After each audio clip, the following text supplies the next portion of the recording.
What is The Thing? Turns out to be a sci-fi horror prequel to a much better movie. Alright, so the prequel to John Carpenter's 1982 movie The Thing was just released today. Originally titled The Thing. I am a huge fan of John Carpenter's The Thing, which is a pseudo remake of a 1950s movie also labeled The Thing. I like the actors in that movie, the atmosphere it created, and the use of extremely amazing practical effects. It was a really great movie that at the time it was not recognized as the cinematic gem it is today. So essentially The Thing is an alien that winds up in the Arctic. It's dug up by some scientists, and what it does is infests a host in a sense. It absorbs them and in that way becomes them. It could be your dog, it could be your best friend, it could be the mailman. That's where the suspense of the movie is supposed to come from. So how does the prequel make out? I was really unimpressed. And that's sad to say because I really wanted to like this movie. The prequel is just really lackluster. It lacked all the suspense that the 1982 version had. That sense of dread because you didn't know who around you was your enemy, was the thing. And a real blow to the gut for me is the severe lack of practical effects. All the transformation sequences are CG.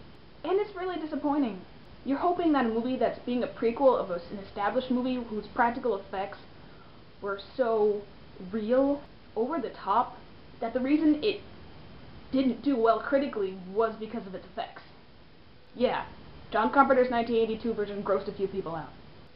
The acting wasn't bad. It was decent acting, and these characters are a little more intelligent than your average, what do we do? Killer alien around, what the hell are we gonna do? We have guns and flamethrowers, oh my god, what are we gonna do? So that was a little refreshing, to have protagonists and whatnot that weren't complete morons. But that really didn't save the film, and you knew how it was going to end. This movie, The Thing, is set up on the Russian base that was at the very beginning of the 1982 The Thing. So the end of this movie was the beginning of that movie. And if you've seen that movie, you know how this movie is going to end.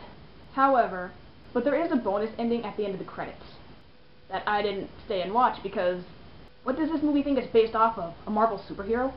This movie was just an unfortunate rehashing of its predecessor. It felt really uninspired and really unoriginal. The characters weren't bad, they just weren't engaging. There wasn't any suspense.